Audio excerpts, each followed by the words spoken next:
these are the notes for Unit 3, Day 3. And why don't you take a minute or two to answer this multiple choice question and try it, and then maybe pause the video. And then when you resume, we'll go over the solution. Okay, if you're tuning back in, I'm assuming you've looked at this question and come up with the answer. So we're going to go over the solution. So the question says, stem of the question is, for which of the following functions is a chain rule the appropriate method to find the derivative with respect to x? So looking at, we're talking about the chain rule. So we know chain rules are nested functions, right? They're composites. And so the obvious thing to look for would be anything with parentheses or brackets. So option 1 certainly is a chain rule. We've got a quadratic inside a trig function, so that's definitely a chain rule. And option 2 is a product. So the most appropriate method would be to use the product rule here. So these are not nested functions, and it's not a composite, so it's a product rule. Number 3, we can do number 3 as, if you look at it, it's a rational expression. So we would need to use the quotient rule here to differentiate number 3. So the only function that would be appropriate to use the chain rule on would be 1. So the answer here is A. Okay, so the notes for today started on page 10 of your packet, and we're talking about something called implicit differentiation. So the essential question then is, when do we use implicit differentiation as opposed to maybe using our differentiation that we have used up to now? So let's talk about what implicit means and what it looks like. So let's first talk about its antonym, right? The opposite is explicit. And so explicit expressions are anything where we can solve for y. So this is already solved for y. We could take its derivative, it's 5. We can solve this for y, right? We can take the x squared to the other side and divide by -3. So we could solve this for y. And this last one here is, again, already solved for y, right? G of x is just function notation. So those are examples of explicit expressions, and these are examples that we've been differentiating all year. Okay, now let's take a look at the other side here and looking at implicit expressions. Notice this first expression. So these are solved for y. We typically call these functions. Notice this first expression, -5x plus y equals 7. We can solve that for y. In fact, it's this function right here, right? It's the equation for that line. Its derivative is 5. But this is a way of writing the equation of a line implicitly, okay? And implicit just basically means we haven't solved for y. So technically, is when we talk about using implicit differentiation, we're going to talk about those functions where you can't solve for y, okay? So this one we can, and I would encourage you to solve for y and differentiate like we have. This one, the second one, you can also solve for y, right? You can move the x squared over to the right and square root. But in square rooting, you get that plus minus option. So how do you take the derivative of a plus minus option? And it turns into 2 questions, which would be okay as well. But what we're going to find is differentiating this implicitly is far easier than trying to solve for y.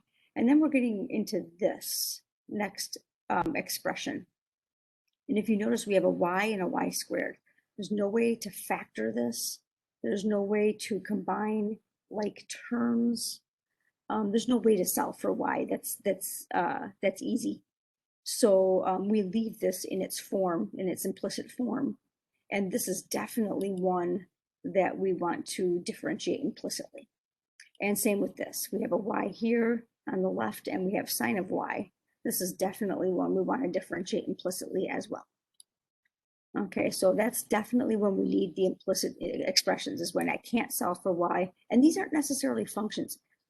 We know this x squared plus y squared equals 9. We know it's a circle, and a circle doesn't pass the vertical line test. So we know a circle is not a function. And these 2 down below are definitely not functions either. And that is a hallmark indication that you can't solve for y, is when you have an expression that's not a function. Notice I'm using the word expressions here. I only use the word function over on the left, because functions are the ones we can express explicitly in an easy way. Okay, so here, the nice thing about implicit differentiation is it has 4 steps, and if you follow these 4 steps, you're in good shape. The first thing is differentiate both sides with respect to x, okay, which is what we've been doing all year long. And I'll get into how that looks differently with implicit expressions. When you differentiate both sides with respect to x, you're going to differentiate a y term. And when you differentiate a y term, since it's a different variable, we have to use the chain rule. And that's going to produce a y prime. And so we're going to collect those y primes so we can solve for it. We're going to look at y prime as like a variable, and we're going to solve for that variable. So in solving for y prime, the procedure is basically we collect the y primes on one side, we factor out the y prime so that we can have a factor of a product of 2 things, y prime and all the other stuff, and then we can divide out that other stuff and we get y prime by itself. Okay, so what is it like to differentiate a y in terms of x? Okay, for instance, let's take a look at this. It says f of x equals y squared, which is kind of a weird looking thing. If we had f of x equals x squared, we'd differentiate it and say the derivative is 2x. But here we have a function that's in terms of x. That's what this notation means. And then we have this y squared, which means y is something in terms of x. So differentiating this has to include not only the power rule, but the chain rule to get the variable back in terms of x. So it looks like this: f prime of x equals the derivative of y with respect to y times the derivative of y with respect to x. And remember, this was the Leibniz notation for the chain rule, if you look back in your chain rule notes. Okay. This was the dy, du, dx sort of pattern.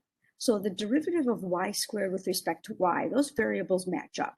We just do a straight up power rule here. So this is 2y. And then this dy dx is our chain rule. And this gets the variable back with respect to x. So I'm not going to use the Leibniz no, because it's a little bit clunky. I'm just going to call this y prime. So I usually write this 2y y prime. Okay. You can leave it as 2y dy dx in the Leibniz notation. That's okay to do. I just think this gets a little clunky when you leave it in the Leibniz notation. Okay, let's try this with this expression. Notice I'm calling it an expression. I'm not calling it a function. If I slip up like that, I'll make sure I try to correct myself. So find dy dx, find the derivative if y squared equals x squared. So if we look at a graph of y squared equals x squared, it looks like an x that crosses at the origin. Okay, because when we solve this for y and square root both sides, we get plus or minus y squared equals plus or minus x squared. So we end up with this, positive negative thing where we can have options. So we end up with this expression that looks like an x. Obviously, this is not a function, right? If we do the vertical line test, it doesn't pass. So this is a good candidate for implicit differentiation. So we're going to have to differentiate the left side and differentiate the right side, right? That first step says differentiate both sides with respect to x. So we're going to have to use the chain rule every time we see y, that variable. So we're going to go 2y y prime equals 2x, and I'm going to change it to y prime.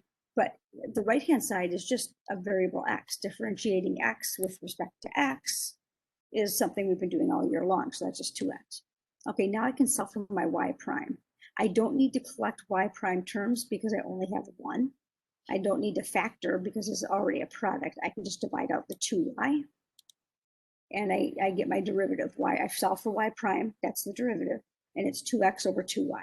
I can cancel the 2's if I want to, right? And the derivative is x over y. So in other words, I say derivative, you think slope. The slope is a ratio of x over y. Okay. So if we go back to this graph here and we pick a point on the graph like 1 and 1 comma 1, it's right here.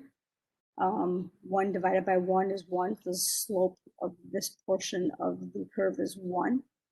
If we pick another point over here, negative 1 comma 1, negative 1 divided by 1 is negative 1. So the slope of this part of the function of the, expression, the slope here is negative 1. In other words, the derivative is negative 1.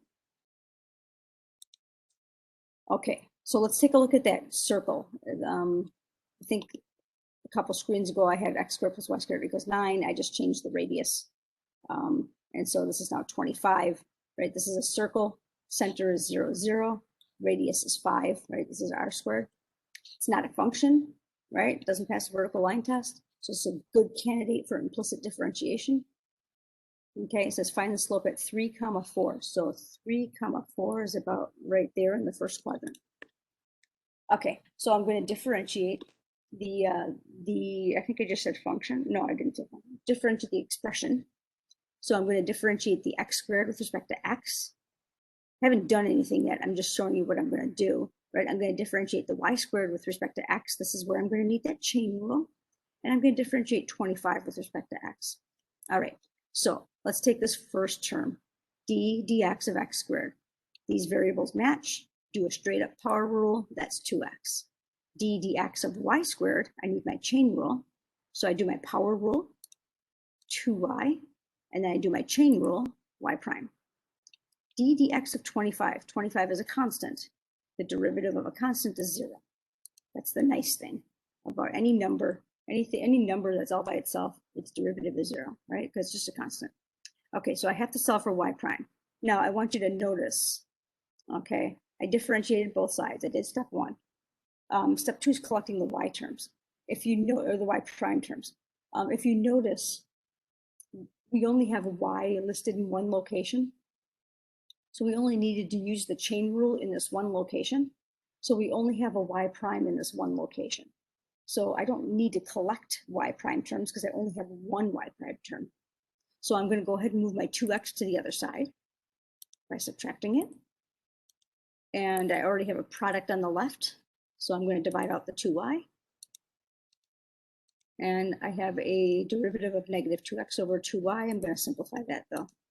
I have a derivative of negative x over y.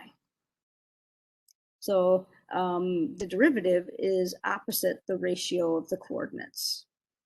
That's another way of saying that. So if we have a coordinate of 3 comma 4, then that's this location on the expression, right, on the circle. And if I put 3 in for x and 4 in for y, I get a derivative of negative 3/4, right? I say derivative, you're thinking slope. And so that means the slope of this tangent line is negative 3/4.